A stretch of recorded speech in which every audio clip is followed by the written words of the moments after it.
God said, "Let there be light," and there was light. Bollywood said, "Let there be light," and there was circuit.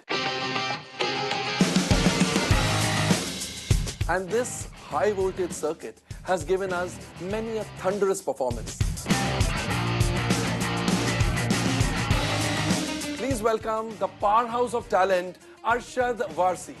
Arshad, thanks, Komal. That was a good intro. Welcome to Starry Nights. Thank you very much. I already feel starry at the moment. It's a lovely intro. Tell me, how do you look back at your journey so far? I think it's been quite nice. I'm a very content person by nature. So I always see the good side of life and everything. And yes, I think it's been pretty good. I'm happy. I have a good personal life. And I think I have a very nice professional life, as you just said. A lot of respect I'm getting for the kind of work I've done, which makes me feel wonderful. You said it has been quite good. So do you mean to say it could have been better? Oh, anything can be better and anything can be worse. No. So I would say I cannot be unhappy. Like I always think about it. And, many a times I get asked this question that, wouldn't you want to be bigger? Wouldn't you want to be here? Wouldn't you want to be there? I have a very philosophical answer to that, which is actually... well, that's how I think, so I will tell you what I think. I think all of us, in life, we usually get what we want, what we really desire. And if your desire is really strong, and if you really want that... the whole universe will... Well, universe really doesn't give a shit, but it's your desire that really works. Universe don't care about you. If universe really cared, we would have... things would be different. So, anyway. So, the thing is... that I, as a person, there's a certain kind of life I wanted. Okay. Like when I was starting my life and I was working my way through earning money, I wanted some things. I wanted a nice, cute little bungalow. I wanted a couple of cars. I wanted a big farmhouse with a lake, and I wanted to go. These are the fantasies you have. And I wanted horses there, and I wanted to do this, and I wanted to go boating with my kids and go trekking. So that's the way I am. I studied in a boarding school, which was a big countryside kind of a place. So in my heart, I'm quite a cowboy. So I am that. I want horses and stuff like that. And that's what I got. You understand? Now, if I compare that to, say, Shah Rukh. Now, Shah Rukh always wanted to, perhaps, I may be wrong, but I'm sure he wanted to be this very successful star. He wanted the world to know him. He wanted everybody to know him. He wanted to be the #1 star. Exactly what he got. What happens in life, I think, is what you really, really want deep inside. You tend to move in that direction. The other things are periphery. You like want it because everybody wants it, so should I want it? But in your heart, you've already decided. It's already there. So that's how I believe it happens. And you're working towards that. Yes, you subconsciously are moving in that direction. You studied in a boarding school. Is that the reason why you want to spend the maximum amount of time with your kids? I think so. I really think so. It's all one big thing. Yes, I do. Like, I personally did not spend a lot of time with my parents. So it's a very sad thing. I'm not very proud of that, because I went to boarding when I was 8 years old, and I was there till I left school. And all the time, and it's a serious boarding. It's not the boarding that you have today, which is so fancy that you go to boarding for a few days, and you come back home for a few days. You got an AC room. I was in a dormitory of 32 kids. Okay. And we had to really survive, all of us. And it was a real hardcore, it was a British boarding school. It was a boarding school. So, and I was there all my life, and we would get our holidays, which were like 15 days a month and stuff like that. At that time, you used to go to your parents. Right. And so my interaction with parents have not been that great, which that doesn't mean that I don't know them or I don't respect them. Everything all great. But like, I'm overly possessive about my kids. If I don't see them for some time, I panic. You just like to fool with your kids and have a good time, or you also take their lessons? No, I don't take the lessons. Not at all. No, because it's very simple. Right. I'll tell you why. I'm not as smart or as educated as Maria is, and I am very good. If I may ask? I've just done ICSE. I left and I wanted to You get left on after with life. 12th or after? 10th. I just did my ICSE, that's it. I just wanted to work. I was educated in a good school, so I speak well. I can fool people. I could do that. Yeah, the thing is, you got to divide and rule, and you got to get things right. So Maria is a very bright person. She stood first in her class all her life, and economic students and all that stuff. So she takes so their lessons. yeah. How bright are your kids as students? So I take care of the sports part. Okay. Because I was brilliant in sports. I Okay. was very good with all things like all artistic things and sports and paintings and drawing That's and your stuff. department. That's mine. So Okay. for all that, they come to me. Anything to know about sports, they'll talk to me. And anything about studies, they talk to Maria. So we are sorted. In this industry, it's very easy to get typecast. Right. You know, were you in fear of getting typecast ever? When I came in, no, Komal, the fact is that my fear was just to finish that film and not be ridiculed. That was my fear because I did not come from a trained background. I was not an actor. I had never acted before. True. I was not trained actor. I was nothing. So for me, it was all new.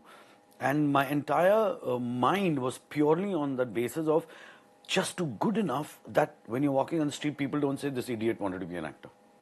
That's all I was interested in. I was just there. When I started acting and I realized, my God, this is easy.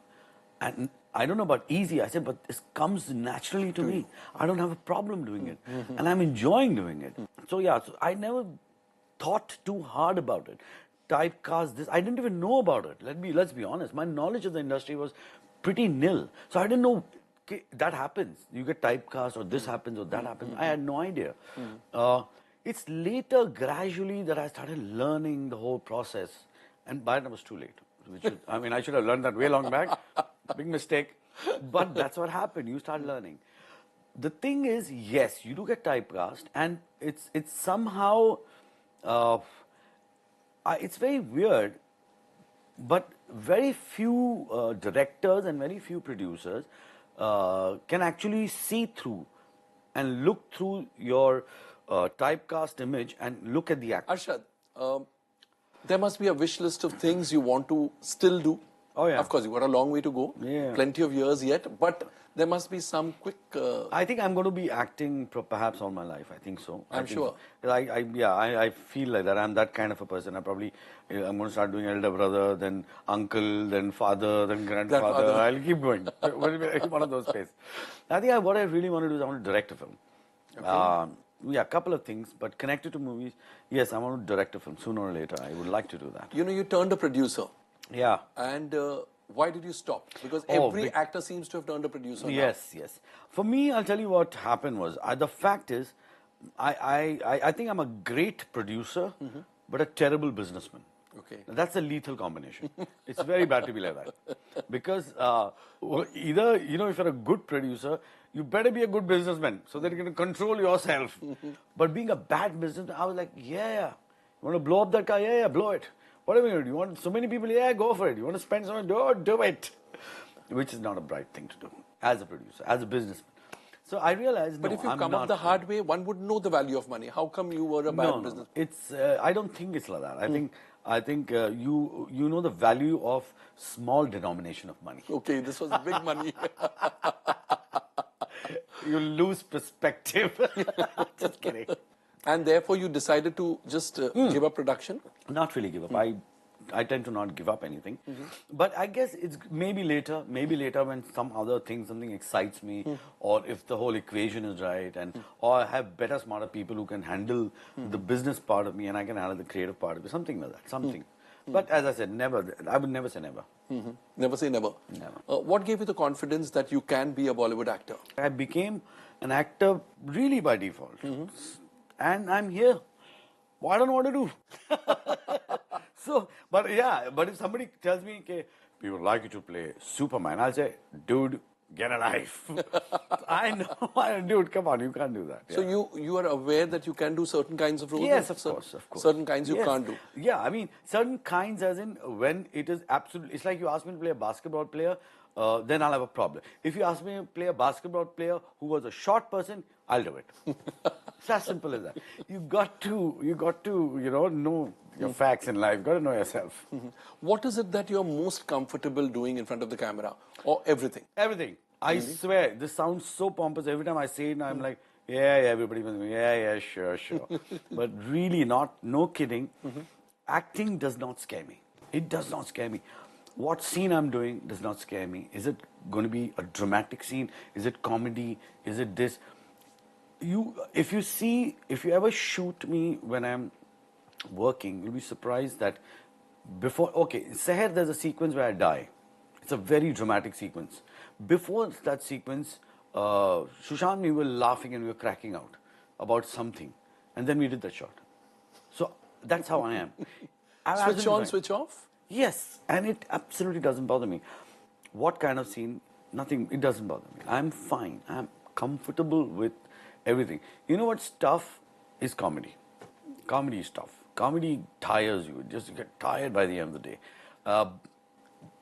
Say, for example, had I started my career with a serious film rather than comedy, you know, or let's say Chandrachud and me started our career together. If he did my role and I did his role, I would have probably been doing serious film and poor guy would have been doing comedy. You understand? It's just that. So it's just that chance that you were in a comic role. Yeah, I was there and people enjoyed what I did, so they wanted to see more of it. And that doesn't stop. You know, that's how it is. Many a times you want to say, that's it. Many actors do that. You put a stop. You say, that's it. I'm not going to do it anymore. I didn't do it. But did you have a plan B in place? No. Not at all? I never had a plan A also. Plan B. You never planned. Exactly. It's a long way off. I never had a plan A. Are you as funny in real life as you are on screen? I think so. I think I don't know. I have a sense of humor, which Maria is fed up of. But when we are together, friends and all, yeah. So my co-stars and all enjoy working with me because I like a happy atmosphere. So when I'm working, it's a happy atmosphere.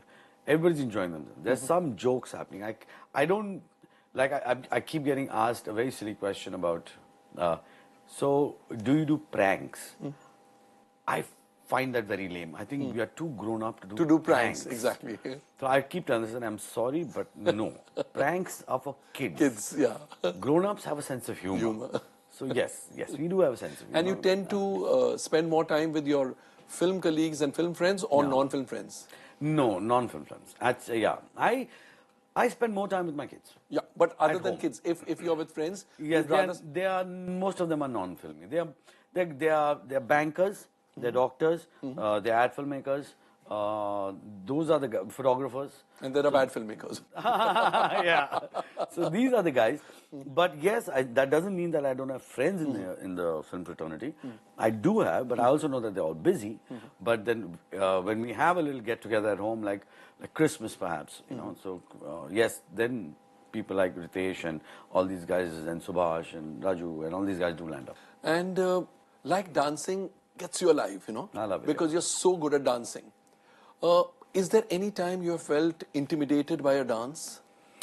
By a dance? Yeah. No. The one which has been for the movies? You're supposed to do, yes. Oh, my first film. Yes. My first film. Really? Oh my God. Uh-huh. That was the toughest. Why was it so bad? I think that was the toughest thing I've ever done. No, because that time what happened was, I was used to a certain kind of dancing. Okay. And here I'm doing something else. What was happening to me was I was getting embarrassed to another level. Because my lower half had a mind of its own. Because I said, I'll get hernia with this amount of pelvic thrust that I've been asked to do. And we had a South Indian choreographer. He was going nuts. And then there were things which I had to do, which I've never done and I would never do, and I couldn't fathom somebody actually choreograph. I'll tell you what. We had Simran and me, and we both of us go chest bump. Boom like that, both of us. And I was dying of embarrassment, and I didn't know what to do. Then Simran told me, she said, just do it. She understood. She was a seasoned person. She was in the movie. She must have understood that you're feeling embarrassed. She could see that I'm dying. She said, just do it. Just don't think about it. Just think I'm a guy and just do it. So it was weird for me. It was really tough. It took me some time to get over that and just go and get it. Just do it. Arshad, would you say that circuit of Munna Bhai was the best thing to have happened in your career so far? When I did that film, all right, this character he was just 5 guys standing behind Sanju. He was one of them. One of them. Okay. Who had few more lines. Okay. All right. So in reality, it was one of the most risky move on my part. Risky career move. Career move on my part ever. And I said, God loves me, and So it all worked. And you know, when I knew it was a good film, I knew it would do well for Sanju, but I knew nothing's going to happen in my life. Absolutely nothing. I'm going to go way notch down. Post this, I'll be doing a goon role for a long time. And despite that, you accepted the offer. I liked Raju very much. Okay. I liked him very much, and I was doing nothing. I was doing nothing in my life that was worth talking about or anything like that. So for me, it was like, yeah, well, do it. And I did like Raju. I thought he was a great guy, and he did give me the freedom to do what I want to do. And So improvise. I said, big deal, yeah. What am I doing? Just go ahead and, as I said, Correct. I'm still like that. So everything you thought came true. Additionally, Additionally, me. circuit was... Additionally, me. I never thought people would like me. And I knew, not me, if anybody in that place would say, good film, if it helps Raju and Sanju. Nobody would Nobody have dreamt else. that it could help you so much. Nobody, yeah, absolutely. I didn't. And when do we get to see the next... We're starting shoot in 2018. I think as soon as Raju finishes... the Sanjay Dutt biopic. Yes, which should be end of the year. So, okay, Arshad, now it's time for some fun. Not that we've not had fun on the show. Of course, we've laughed a lot. But it's time for some more fun and greater fun. I'm going to ask you some questions. And the first set of questions you have to answer in yes or no. Okay, that sounds good because it's rapid fire is something, you know, which when I hear that, it's the biggest problem for anybody who's honest. Big trouble for honest people. Have you ever felt that you have been typecast in this industry? Yes.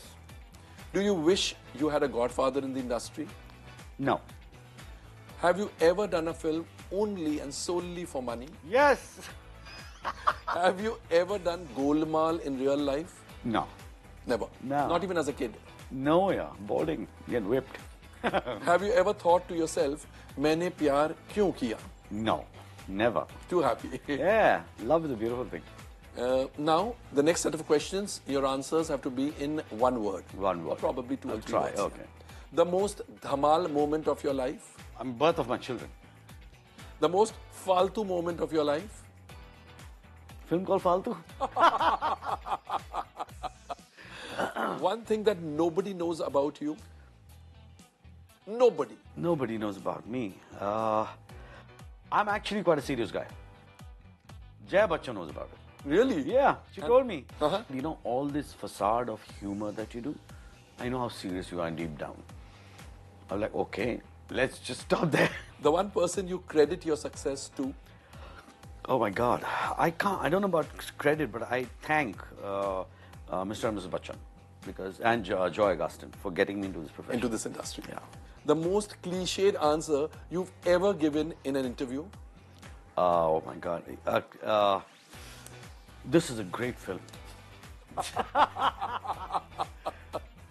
Yeah, I am. Now we're going to talk about some firsts in your life. Whatever comes to mind first. Okay. First day of shooting. Scary. First paycheck. Very happy. First celeb crush. Oh God, Neetu Singh. Wow. First date. Oh, I never went on a date in my life. Really? Yeah, isn't that odd? Yes, I was talking about this in some other interview and they were like, huh? Really? Yeah. But how come? Purely because I've always been in a relationship. So I've one relationship to the other. So never really had that gap in the middle for dating. First Start kiss. that now. Yeah. It's never too late. First kiss. Was a misfire in school. First breakup. Yeah, that was my school girlfriend, you know. So yeah, that's I only had one girlfriend in my entire school career. Can you believe that? Okay. I'm a very good guy. I'm thinking I know, it's not happening. I know. This is not the way to lead your life. Yeah. So yeah, my only one girlfriend. And the first breakup was... with her only. No, but it was... Painful? Oh yeah, of course. Very Of course, painful. it's always painful. Breakups are always painful. and now the next set of questions. What if? What if? Okay. What if you were a dance teacher and had to give lessons to one Bollywood star? Whom would you like to teach? I want to teach Deepika Padukone even if she's a good dancer. I don't care. Wow. I still want to teach just to hang around with her. She is so Does she know good. that? Does she know that? I don't think she knows that. But she's so She'll know good. it now. She's so talented, so talented. Yes, my she God. is. What if you were single for 24 hours? What would you do? What would I do? Date. Yeah, I think probably I'd miss out on that. See, single for 24 hours is a scary thing. Because whatever you do after 24 hours, you have to pay the price for that. Now, that's a very tricky question. What if you turned into your wife for 24 hours? How would you spend those 24 hours? Meditation. I would calm myself down. Maria is so hyper. My God, I was like, calm down. Om. I'll be like that. What if you could be born either rich or intelligent? Which would you choose? Oh, there's a very funny thing to it. It's this joke. Do you want to be rich or you want to be intelligent? So he said, I want to be rich. Why you don't want to be? Because rich people hire intelligent people to work for them. Well, on that intelligent note, Arshad, we let you go. Thank you so much for being on the show. Thank you. It was a pleasure talking to you. Absolutely. But before you leave, we've got a certificate for you. Oh my God. CID? Yep. So CID is very good. Characters in disguise. Nice. There's a certifier that you are a box full of characters in disguise. CID. How nice. I had a doormat in my house, which a friend of mine, Bharat Dabolkar, he gave it to me. It says, "Is ghar ke sabhi patra kalpanik hai." Oh, so nice. And as a token of our appreciation, there's a small gift hamper for you. What are you saying? I want to come back for the show. I'm coming back now only.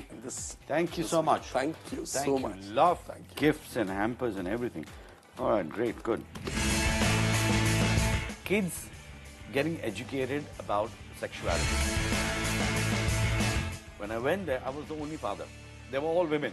They were only mothers. Landed Me myself. and my son both are dying. My son's like, why did you have to come, Dada? For 24 hours, if you're single and nobody knew what you were going to do, then I would say, I probably did that, I did that.